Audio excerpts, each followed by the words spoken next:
Unmuted. Today is September 12th, 2022. We are here for the special Civil Service Commission meeting. The meeting is now called to order. It is 6:05 p.m. Item number 2, Pledge of Allegiance and a moment of silence.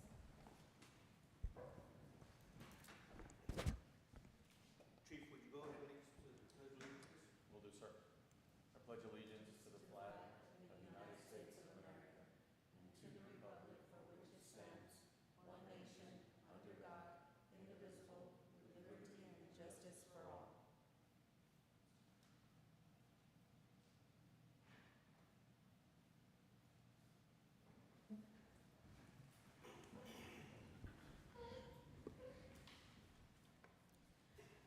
Item number 3, the establishment of quorum. Mr. Albert Ortiz.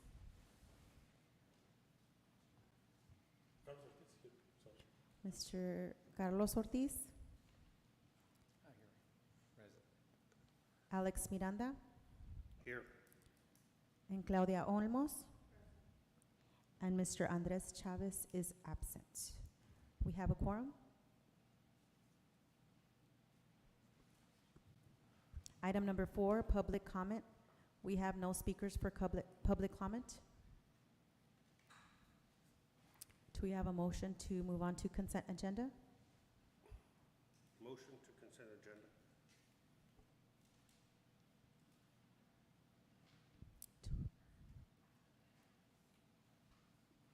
I second it. Perfect, thank you. Mr. Albert Ortiz. Carlos Ortiz? No, Carlos. Oh, I'm sorry, I'm doing the, Alex, and that is Carlos. so, And I second. Mr.,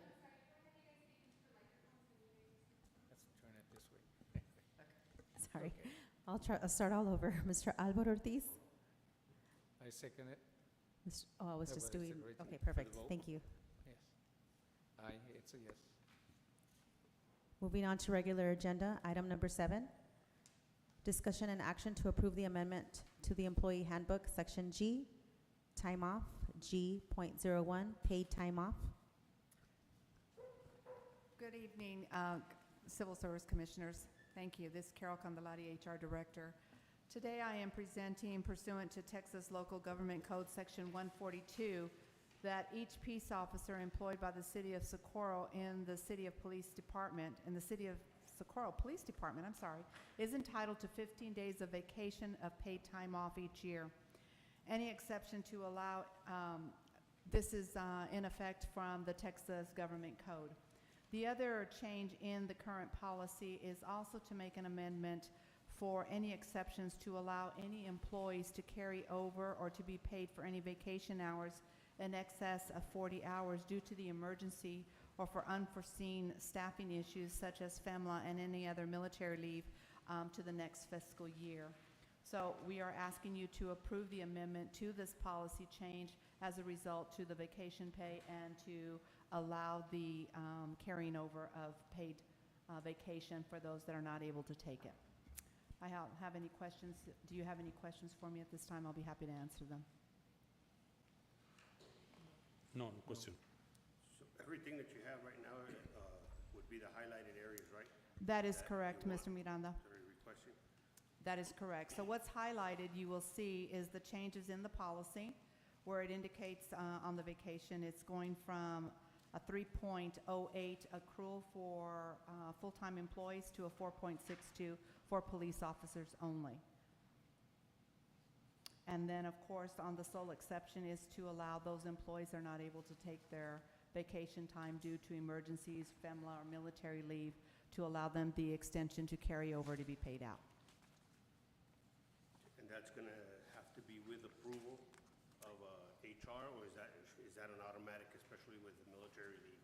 That is going to be approval by their submittal of their paperwork, their FEMLA paperwork, through the approval of their manager, as well as through HR and the city manager. So, but military leave is also part of it? I thought military leave, that's an automatic. And the military leave, you will be allowed to extend your vacation if you're out on military leave due to not being able to take it. Yes, sir. So, so they don't need that approval from HR? If they're already out and they can't take it, I mean, it's gonna be past their time, right? So how are they gonna submit it? Because what I'm getting to is, like, isn't military leave an automatic? The reason being is because the way it's put in here, that's with the exception of, I understand FMLA, but military leave, I don't think should be involved in there, or is that something that's a standard? Our typical policy indicates any employees that are not able to take let me start over. Our current policy states that any employee that is not able to take their vacation time that exceeds 40 hours, if they're not able to take it prior to the end of the fiscal year, they'll lose it. So it doesn't identify under what requirements that would be an exception. So what we're asking is to make that exception today, which would include military leave. In the past, it did not identify as military leave. Okay, Okay? okay. So we're asking to go ahead and amend that. Okay, so that language will be in there for that specific reason. Okay. Okay. Any other questions? Thank you. You guys have any questions? No, no questions. No. Perfect. I'm going to go ahead and take a vote. Mr. Alvaro Ortiz? Hold on. I go ahead and make a motion to approve for the, what's it called? It's the amendment to the Employee paid time handbook. off. Employee For handbook. the amendment for the employee handbook. Perfect. Mr. Alvaro Ortiz? I second. Mr. Carlos Ortiz? Mr. Alex Miranda?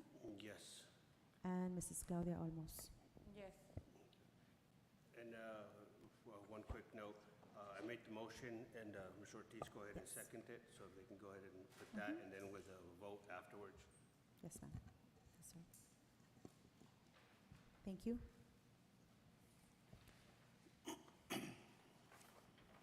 Item number 8, discussion and action to amend policy 1.2 jurisdiction, organization, and authority of the Socorro Police Department Policies, Procedures Manual. I have Chief Burton that is going to be discussion and action on these policies for the jurisdiction. I will go ahead and turn that over to Chief Burton. Thank you, ma'am. Good evening, Commissioners. Dave Burton, Chief of Police, City of Socorro. As you may or may not know, December 1st for us was an incident that took us all through the city, multiple jurisdictions, involved car chase and the use of firearms in multiple locations. As a result of that, the police department concluded a 3-month review that took us until March, the product of which is right here. And from that, we needed to make some language changes to our policy. Now, I don't know if you remember, but one of the first things that I did as the new police chief coming in was change our policies over to Texas best practices. So these are still up to date, but we needed to make language changes based on the event that took place. So we're going to go through those now. The next few that you will see from me is directly because of that. Now, in the meantime, there are standing orders because I could not let the activity go unanswered. So there are standing orders that are in place presently, which deal with some of the issues that we ran into. However, once these policies are approved by both the commission and then by council, then those standing orders will be superseded by the policy changes. So the first one that I have for you is policy 1.2, jurisdiction, organization, and authority. And again, like I said, these are Texas best practice, so not a lot of language change, but if you go to section H, which is the off-duty authority, and then under subsection 1A and B, and those are the two items that were added because we had some self-deployment officers, which means they went out on their own and did their own thing without letting anybody know. And the second thing is we had some officers who responded that were not dressed appropriately, so we couldn't identify them as police officers if we needed to. So that's what these two items were specifically designed to do. Number one, they can't self-deploy without telling a supervisor, hey, I'm out here, this is what I'm doing. And number two is if you are going to do that, you have to receive permission but you also have to be dressed in something that's readily identifiable as a Socorro police officer. And that's not only for us, but because we are multi-jurisdictional and we had DPS and Horizon and sheriffs and Tigua, San Eli, et cetera, constables, there are other agencies, and we need to be identifiable to them as well. So, but that's what these two changes are in place for. So I would ask your approval on policy 1.2. Does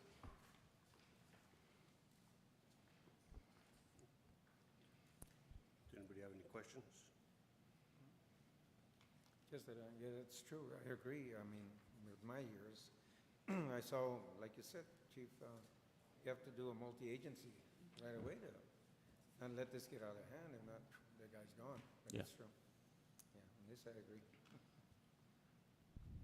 So do I have a motion? I'm agree and Okay. I'm approved since the first time, long time ago, I'm always, I see that we note, at least me, I know exactly what is the police are doing on our city, and I'm very proud for this.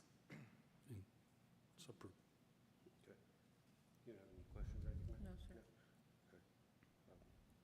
I'll make a motion to approve with the language, the new language into policy 1.2.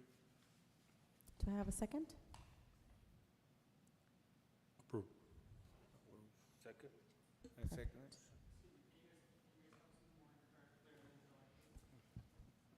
Okay, approved. Perfect, thank And you. I second it and approved. Mr. Albert Ortiz? I approve. Mr. Carlos Ortiz? Approved. Mr. Alex Miranda? Yes. And Mrs. Claudia Almos? Yes. Motion passes.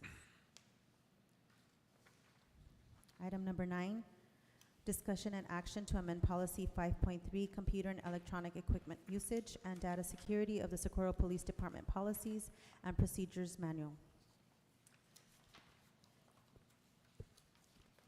Thank you. I am going to go ahead and defer this 5.3 to our Chief of Police, as this is his policy, so I'll go ahead and turn that over to him. Thank you, ma'am. Good evening, Commissioners. Again, Dave Burton, Chief of Police. So this is along the same vein. All of these policies that you're going to hear from me tonight have to do with the same incident. This one is to do with our body-worn cameras. When we were reviewing the footage, there was a question that came up as far as accessing the footage before we write reports, whether or not we could do that, as well as were we following Texas guideline statutes on release of information if somebody were to request that body-worn camera. And we were silent on those two subjects, so we had to add that to our policy. All right? So again, if you go to the highlighted sections, which are almost at the back of this one. So first one would be Section 11 under digital media recorders. And then we're going to go to number 4 of that section. And the release of the digital media recorders, that's what DMR stands for, will be subject to the Texas Freedom of Information Act restrictions and prohibitions. So that spells it out.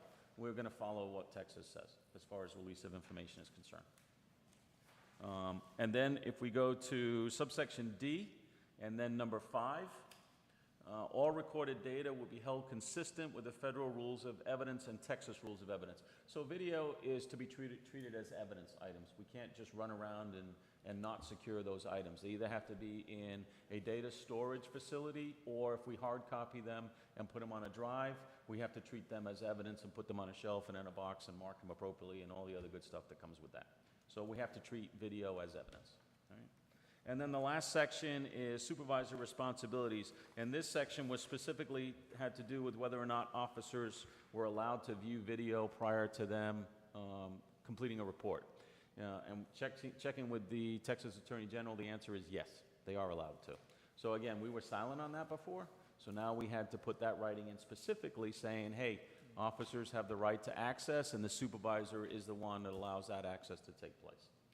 And I would ask you to approve policy 5.3 with those changes.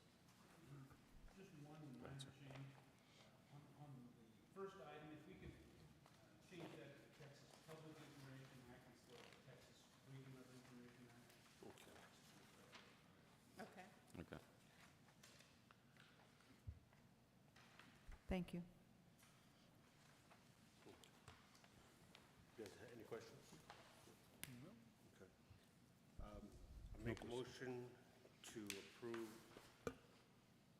policy 5.3 with the correction on A4 for it to read Texas Public of Information Act as noted. Texas Public Information Act. Oh, just Texas Public Information Act? Yes. Oh, okay. Do I have a second? Mr. Carlos Ortiz? Yes. Perfect. I'm going to go ahead and take the vote. Mr. Albert Ortiz? Yeah, yes. Mr. Carlos Ortiz? Carlos is yes. Mr. Alex Miranda? Yes. Mrs. Claudia Olmos? Yes. And Mr. Andres Chavez is absent. Motion passes. Item number 10, discussion and action to amend policy 6.1, use of force of the Socorro Police Department Policies and Procedures Manual. Again, Commissioners, I will go ahead and defer this conversation to Chief Burton. Thank you, ma'am. Commissioners, Chief Burton, Socorro Police Department. So this one deals with use of force. During that incident on December 1st, we did just discharge a firearm. And upon reviewing that incident, one of the incidents, or multiple incidents, involved discharging the firearm at a vehicle, moving vehicle. Now that sometimes is necessary, but that's inherently dangerous because that vehicle is still moving when we're doing that, and also any rounds that we put into that vehicle or in that area have a chance of not actually striking that target because the vehicle is moving. So these language changes are designed to address that. And then the other thing that I looked at when it came to use of force was the use of historical information. In other words, if we're going to discharge a firearm under use of force for Texas, we have to have articulable information every single time we pull the trigger. We can't just go by what happened an hour ago, or half an hour ago, or 15 minutes ago. It has to be what's taking place in front of the officer right then and there. And we have to be able to answer for when we use deadly force, because it's the most extreme level that we can use as far as police are concerned. So I wanted to hold officers to a little bit higher standard when it came to being able to tell me and the city, because that's their customers, is why that was necessary. So if we go to Section 4 under Procedures, and then subsection C, and then we're going to go to A, which it says that no Socorro police officer shall fire the weapon lethal or less lethal at a moving vehicle in attempt to disable the vehicle unless it is the last action available to the officer, and the action is necessary to save the life of the officer or an innocent third party. The threat to the officer or third party must be articulable as imminent. Okay? Articulable is I have to be able to tell that story. That's what that means. Okay? And then section B is before a Socorro police officer fires the weapon lethal or less lethal at a moving vehicle due to it being the last action available to the officer, they must establish that the backdrop ground is clear of innocents, bystanders, pedestrian, traffic, and other officers. If the background is not clear, the officer is prohibited from firing the weapon. Again, that's to protect innocents or pedestrians, motorists, etc., that happen to be in the area when this type of activity is taking place. And then section C is each time a Socorro police officer fires their weapon, lethal or less lethal, they must be able to articulate that the need is active and meets a probable cause and imminency of a threat. Socorro police officers cannot base their decisions to fire weapons because of prior or previous information, actions on the part of individuals involved in the activity. The threat or imminency must be occurring at the time the weapon is fired and be readily apparent to the officer who fires the weapon. So it has to be happening in front of me, and this must be the only alternative that I have to take action at that time. I can't base it on, like I said, what happened 30 minutes ago. And I would ask that you approve policy 6.1 changes.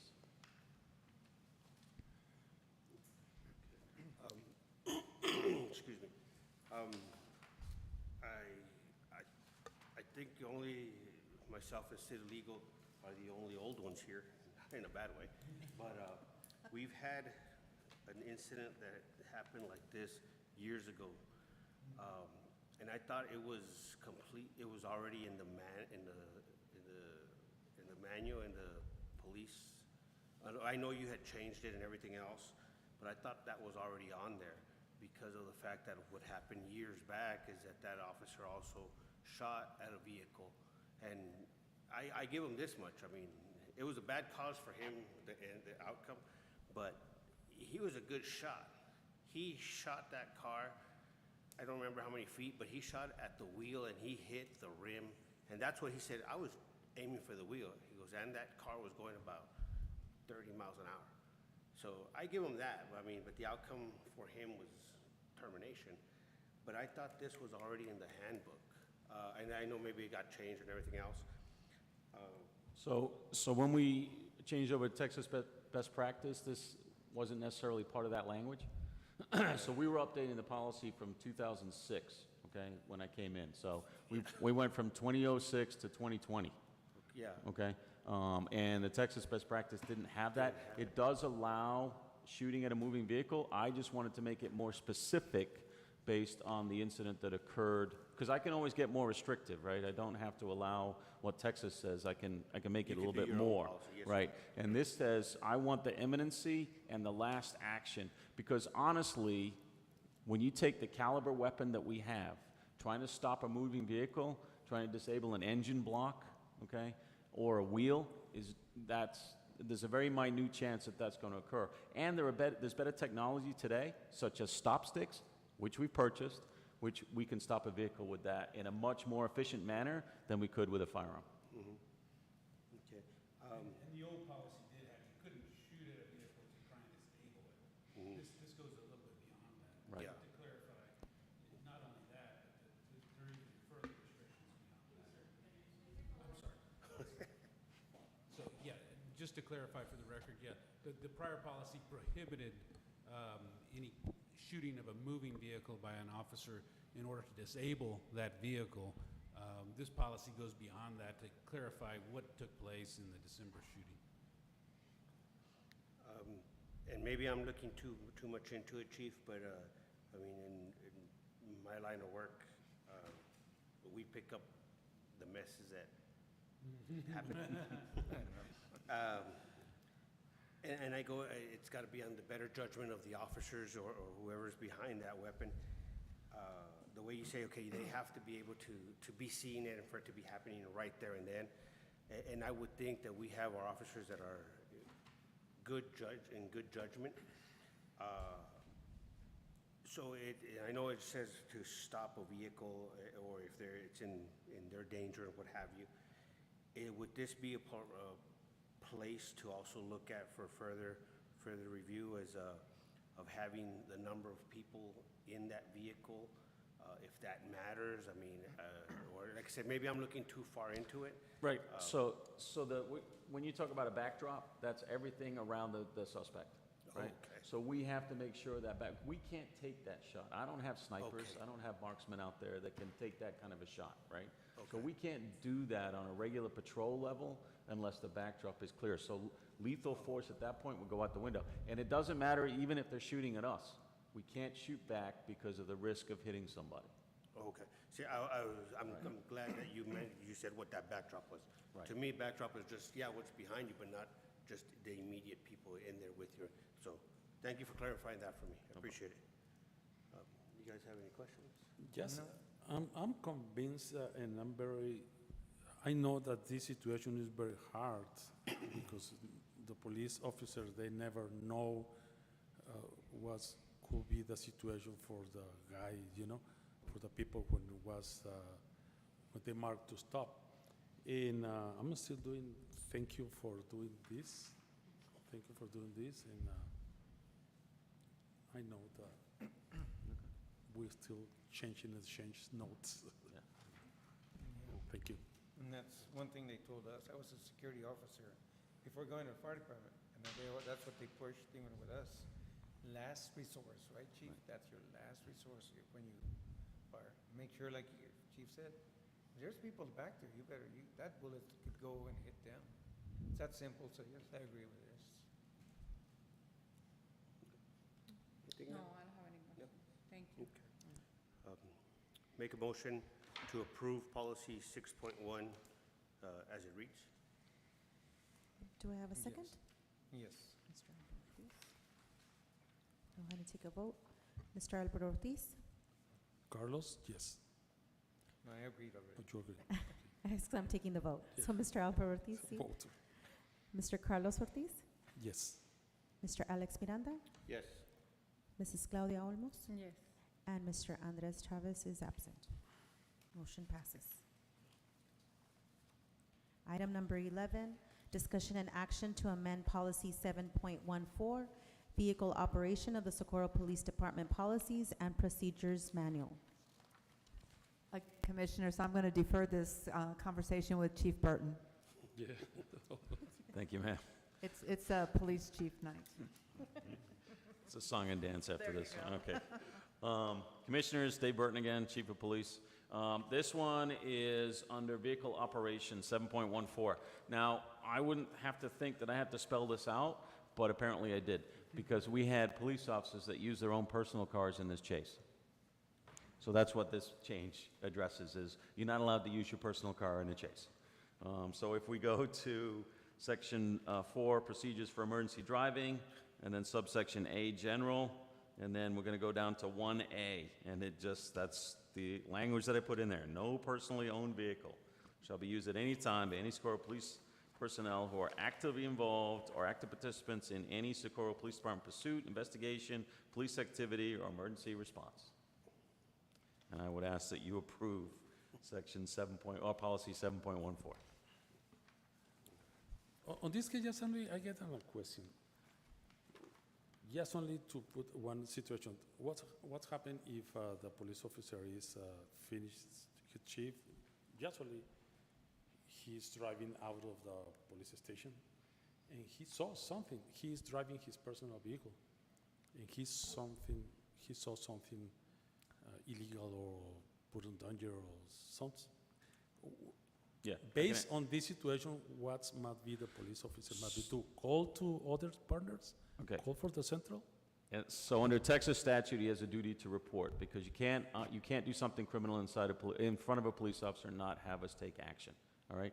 But a duty to report is taking action. So that's what I would do, is duty to report. The problem with using personal cars is they're not pursuit rated. They don't have the suspension, they don't have the tires, they don't have the steering, and they don't have the electrical system, they don't have the engine, et cetera. So what happens is, if I allow that to occur and they wreck, now the city holds the liability for it, okay? Because I allowed a personal car, and I don't know if they did brake work, I don't know if they did suspension work, I don't know what their engine looks like, I don't know anything about their car, so I cannot allow that. Now, what I do know is that we buy pursuit-rated fleet vehicles purposely for that purpose, so we can chase if we have to. But those vehicles are warranted by the manufacturer for that. Now, that's not to say we don't have cars in the fleet that aren't pursuit-rated, because we do. But then there's a standing order for that that says you will not chase in these kind of cars because they're not pursuit-rated, because I'm not going to have the city hold that liability. And that's all this is designed to do.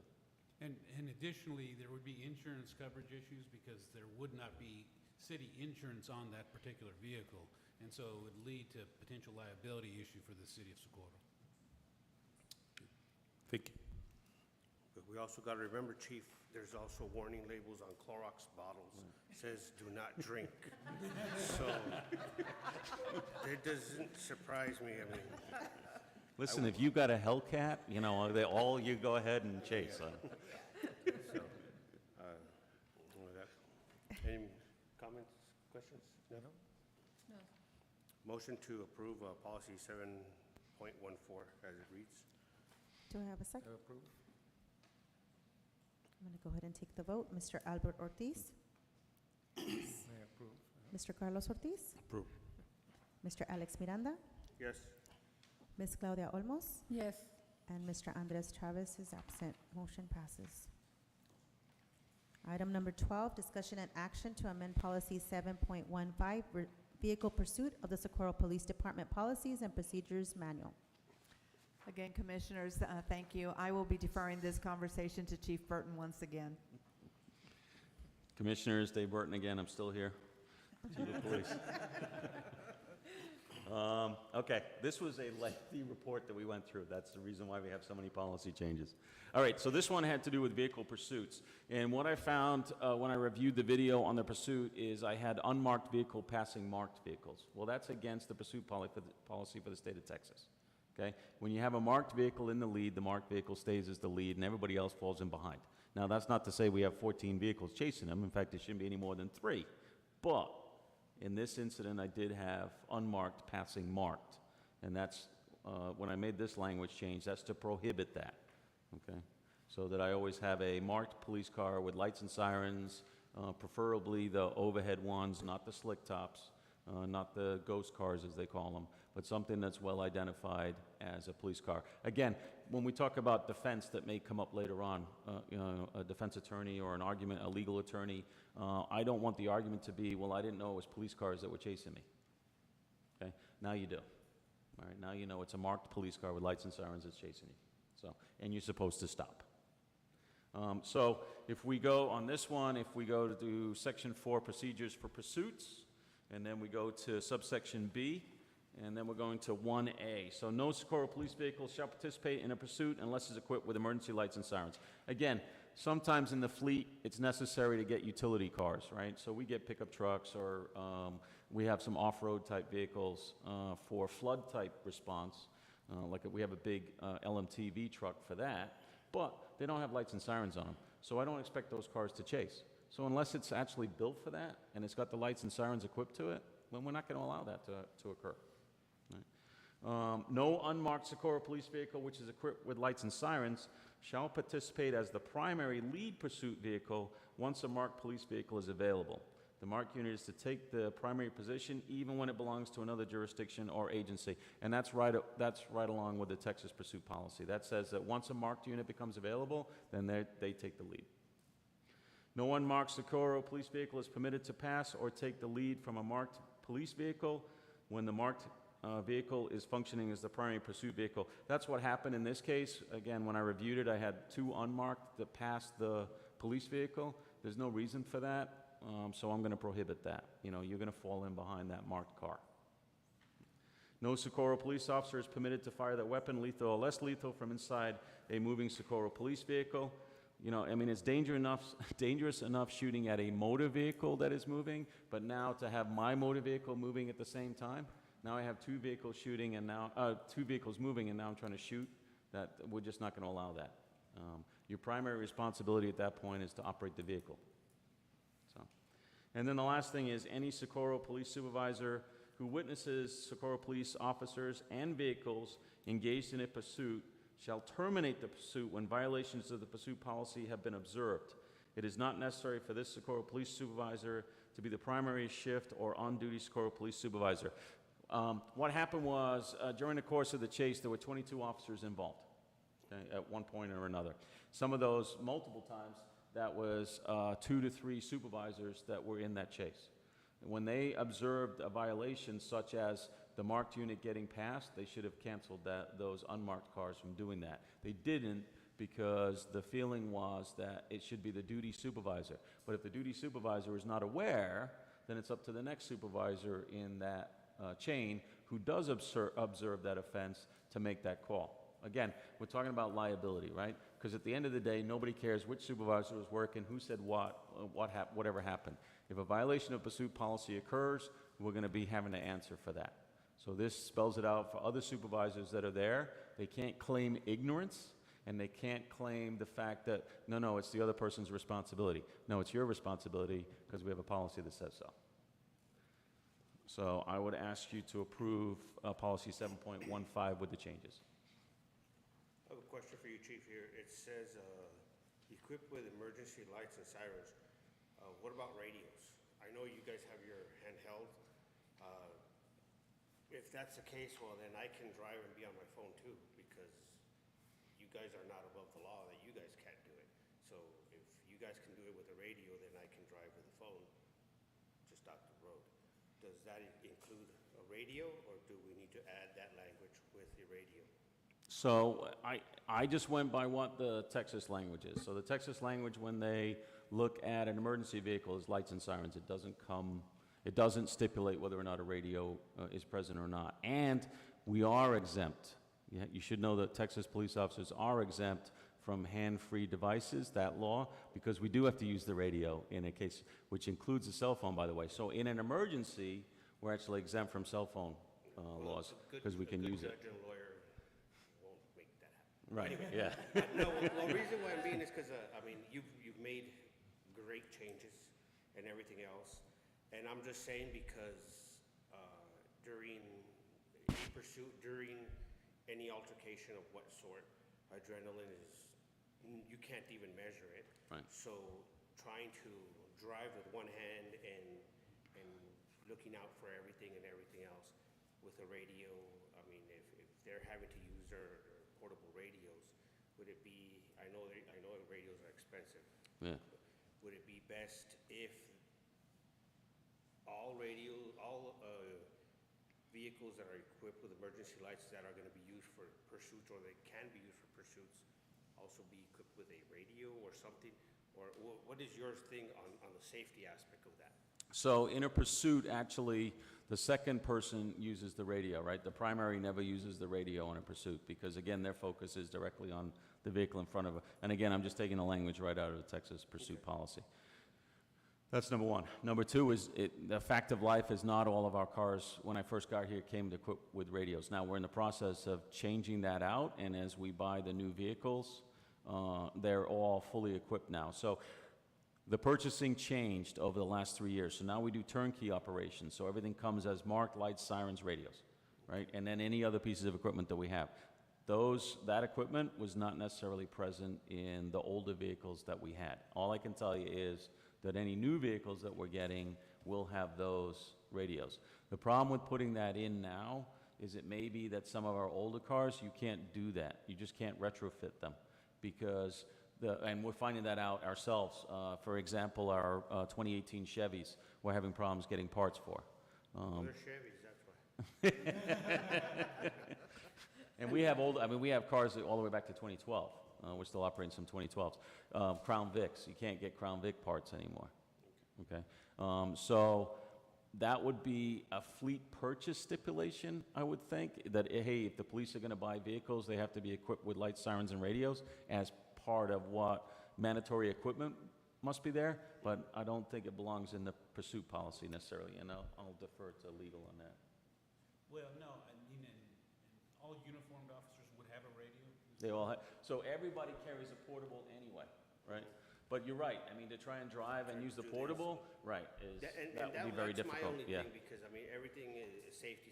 Yeah.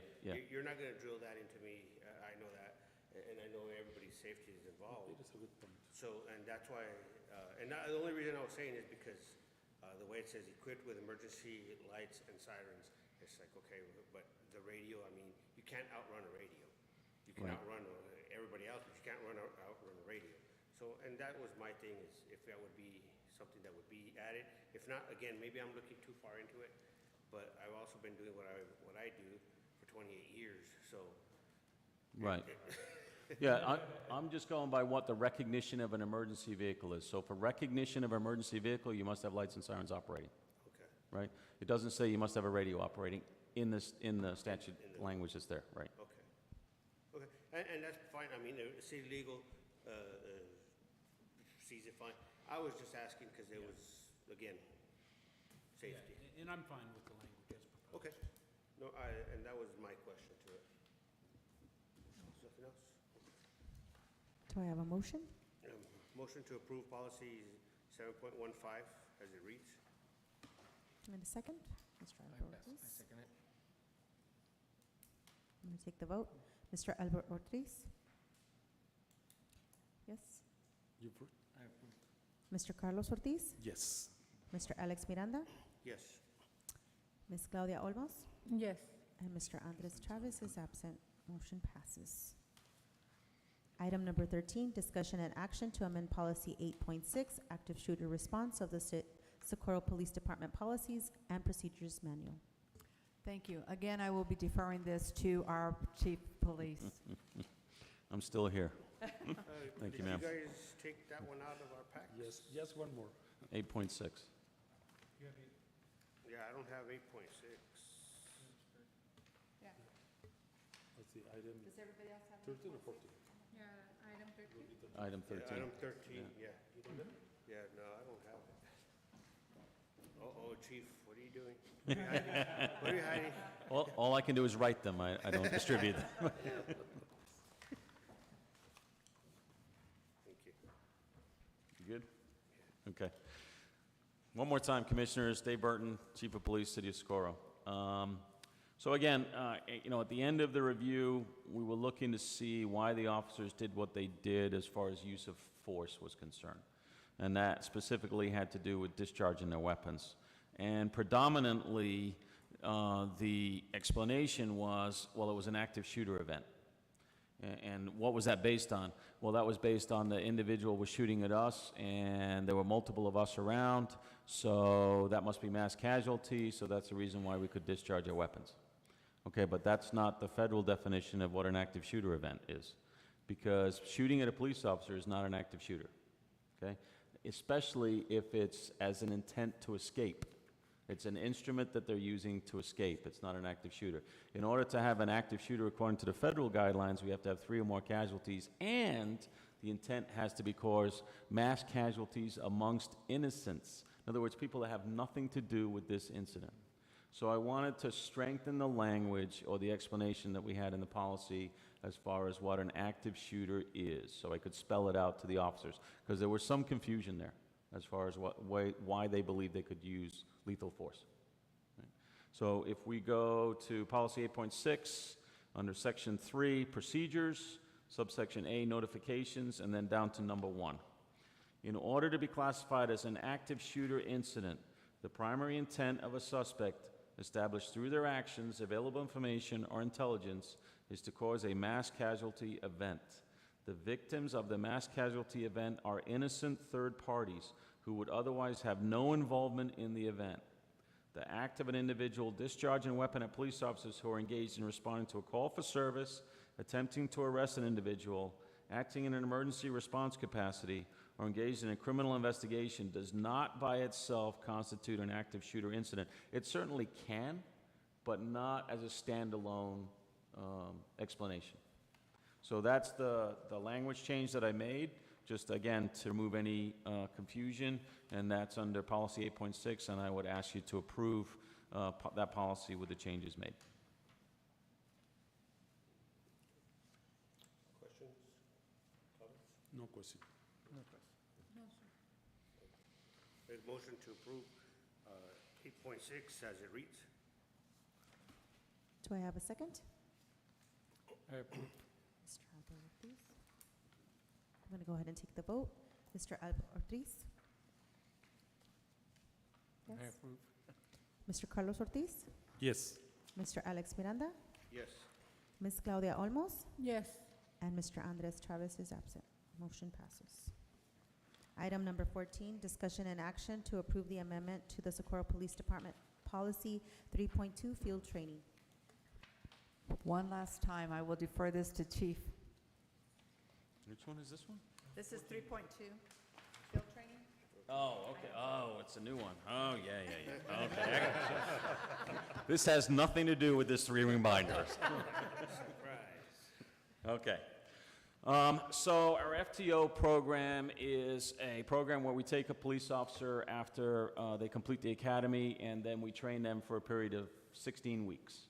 So that officer is put in with a car and partnered with an individual who is going to tutor them and train them in the policies, procedures, the way we do things in the city of Socorro. Because the academy doesn't do that, right? It's not specific to the city. We obviously have our own policies and procedures, as you've seen, and that's what they have to abide by. That, geography, where everything is, where the schools are located, what our infrastructure looks like, what the different departments are. There's a lot of training that goes into that, and they have to sign off on each section. So there are 5 sections in the FTO process. anywhere from 2 to 5 weeks long, depending on the section that you get. Now, I'm acting as a supervisor in that capacity because I'm a police officer that's training another police officer. That police officer can't do anything unless I say so, all right? And they're actually operating under my badge, so I'm taking the risk for it at that point, because if they do something wrong, I'm the one that's going to be questioned for it. Now, currently, there's no compensation package for that. In other words, even though we're asking them to do additional duty because they have to write reports on that, they have to write observations on that, there's no financial compensation. A lot of police departments in the country do that. They offer financial compensation if you're going to be an FTO. Understanding fiscal responsibility and what our budget looks like, I thought it would be fairer to offer them a day off. Okay? So what we're going to do is, if you approve it, what we would be doing is offering them a compensation day for every 3 weeks that they put in that role.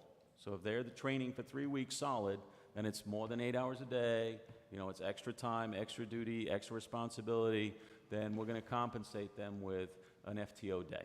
So for every 3 weeks they invest, we'll give them 1 day off. And so if you go to, if we go to 3.2 field training, section 3 under procedures, subsection E. So subsection E is brand new. This language hasn't existed in this policy before, so this is what we'd be looking to add. FTO officer compensation. FTO officers who conduct new officer training during any phase of the FTO training program are eligible for paid time off as set forth below. FTO officers will receive 1 day of paid time off for every 15 days of a new officer training. A training day consists of 8 hours contact time with new officers. So in other words, you can't come in and do, well, I was with him for an hour. No, that doesn't count as a whole day. So you have to do 8-hour training days. Less than 8 hours of contact time with a new officer does not count in any manner towards the 15-day requirement. So that, again, we're just looking to add the compensation for the extra work that we're required of them. So I would ask you to approve policy 3.2 with the additional language. And a day consists of 8 hours for time off, right? Correct. So is there a cap to it, to the days off that the officers can acquire, or if, because the way you said it's a 16-week Correct. thing, so So the way the FTO program works is it's not the same officer for all the phases. So the first phase is 2 weeks. So I invested 2 weeks. Well, somewhere along the line, I got to pick up an extra week in order to get a day off. The next phase is 4 weeks. The next phase after that is 5 weeks. The next phase after that is 3 weeks. All right. So we have it all divided out, and you have to get a culmination of those 3 weeks. So that's actually 4 officers that are used to train 1, but for that, but it's not. It is possible that, and it happens quite a lot, is where I get the first 2 weeks, and now, because I'm an FTO, because I'm certified, I have to go to school for that, now I pick up a phase 2, because I'm in phase 1, now I pick up a phase 2 officer who comes to me, and I've got him for 4 weeks. So now I worked a total of 6, so then I would get 2 days off. so the city isn't going to cap. For me, that's fine with me. It's just so later on there isn't anything to turn around and say, hey, well, you know, you're getting too many days off, stuff like that. And, I mean, to me, I understand. I mean, a lot of people don't want to train because like, oh man, I don't want that responsibility. 1, the responsibility. 2, I like being by myself. Yeah. So, So theoretically, if we ran out of FTOs, then yes, you could have a maximum of 5 days. So you they could can- earn a 1 week, right, for that whole, if I had nobody else to give that trainee to and you had to take them for all 16, then at the end of that 16, you could take a week off. Yes, sir. okay. And the city's not going to have a problem with that. I know the officers won't. And I will not say anything at this point. We would have to talk to Chief that's a about that, different- of course, That's a different civil service. of course. Okay, hopefully not, but that's good that there's a compensation. I know it's not money in their pockets, but it's time for them to try to get some type of sanity. Yeah. But if they take the training, yes, then Yeah. So, absolutely. any questions? I make a motion to pass policy 3.2 as it reads. Do I have a second? And I second. Mr. Albert Ortiz. Okay, I'm going to take the vote. Mr. Albert Ortiz, I approve. Mr. Carlos Ortiz, Yes. Mr. Alex Miranda, Yes. Ms. Claudia Olmos, Yes. and Mr. Andres Chavez is absent. Motion passes. And before we continue, Chief, I wasn't trying to be a pain in the butt. It's just, I know it's a lot of stuff, and like I expressed earlier, you've done a lot of great head work on it and everything else. And it's just to make sure I'm sure you've had a lot of different eyes on this thing and everything else. I mean, because there's always that little hiccup that Right. we don't see, especially somebody from the outside. You have 4 individuals that have no experience in PD, well, in type of law enforcement. I know Mr. Ortiz said he was a security guard and what have you. I know as much as the law as whatever SVU shows us, or Chicago PD.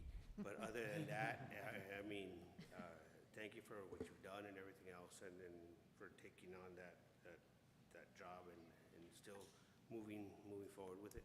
I commend you for that. And again, I wasn't trying to be a pain in the butt. No, It's just no, trying it's to fine. figure out, okay, what's where and everything Okay, else. so sales pitch time. We have a Citizens Police Academy coming up, and you could learn all about us in an 8-week program. If it works in between my days off every other day. It's off, Wednesdays. You have to come on a 48 Wednesday. 24 hours on, 24 hours off. I'll be more than happy, but that police officer is gonna be like, get out of my car. Then you can do SVU Socorro. There you go. There you go. Yeah. Oh, no, that's something to look into and stuff. I mean, that's, just to get the public out here and knowing what we've done. And again, we've been the longest ones here, and we've seen things. To the point that we had one police chief getting the homeless people, getting them in the car and moving them to a different part of the city, to outskirts, and it's like, God, you don't do that. I mean, you've done a great job. Thank you. So, I mean, it's a great thing to try to get people involved, the citizens involved. So, sorry about that, guys. Okay. Thank you, ma'am. Item number 15, discussion and action to set a grievance hearing date for Enrique Hermosillo, ex-Public Works employee. Good evening, Commissioners. Carol Candelaria, HR Director. This is my topic. We are asking that we set a date and time for a grievance hearing for Enrique Hermosillo, former Parks and Public Works. He's asking to have his grievance heard. So at this time, I'd like to see if we can schedule that date for that hearing. Any recommendations on dates? Our next meeting is scheduled for October 24th. Well, our regular meeting is scheduled for September 26th, and then Oh, that's the right. next session is October the 24th. So our regular civil service meeting was scheduled for the 26th of September. I won't be able to be here, and I know I'm not the only one, Okay, but I won't be here. I know we have a hard time making quorum. If we can get everybody else here, I mean, that'd be great I mean, this individual not reading what happened or what didn't happen. I mean, I think he would need closure regardless.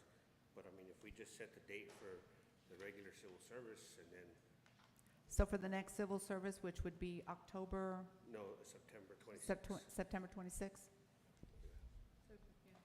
But you're not gonna be here, right? I won't be here, but I mean, if you can, if the actual chair shows up and does his job, and The next Yeah, will be, for me, that's fine. I know for me too, because poor guy, I'm sure he wants to know what's gonna happen, and that's, I understand, you know, it's desperation. So, well, we could try it, let's see, we could try on the 26th. yeah. Or the October 24th. Or the October 24th? Because would- the 26th, I know I'm at work.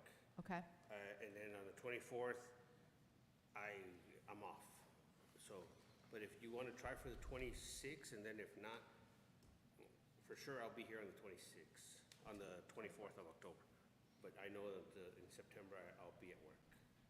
But that way, I mean, I know I'm not the only one for the board. I mean, we have other individuals, so. understood. So, what would you recommend? I recommend for it to be heard on the September 26th as our regular civil service meeting, and then go from there. And then hopefully we can have quorum, and if we don't, then we'll schedule it for the 24th of October. Yes, ma'am. Yeah. So the- Do we have a motion then? Like I said, I would, prefer, Yeah. the quicker Motion- we can get a solution for him. Motion to hear, what's his name, Mr. Hermosillo's case on regular civil service meeting scheduled for September 26th. And can we go ahead and put for the second date in case? Yeah. And if not, Alternate. also to make it readily available for October 24th. Do I have a second? I second motion. I Thank you. approve. Mr. Albert Ortiz. That's a I'm good going to idea. go ahead and take the vote. Mr. Albert Ortiz? Yes, I second motion. Mr. Carlos Ortiz? Oh, I'm Yes. doing, yes. Mr. Alex Miranda? Yes. Ms. Claudia Olmos? Yes. And Mr. Andres Chavez is absent. Motion passes. And then we already did number 16. Para ver, escucha. Yes, we, So make a motion to adjourn. motion to adjourn. Do I have a second? Pero vamos a oír, ¿qué pasó? No, we don't have a second to adjourn. Mo is gonna sit. I made a motion to adjourn. Anybody want to go home yet? Do we have a second? Yes. Yes, okay, perfect. So let me go ahead and take the vote. Mr. Albert Ortiz? Yes. Mr. Carlos Ortiz? Yes. Mr. Alex Miranda? Yes. Ms. Claudia Olmos? Yes. And Mr. Andres Chavez is absent. We are adjourned, Thank you. 7:01. Easy. Alrighty. Goodbye.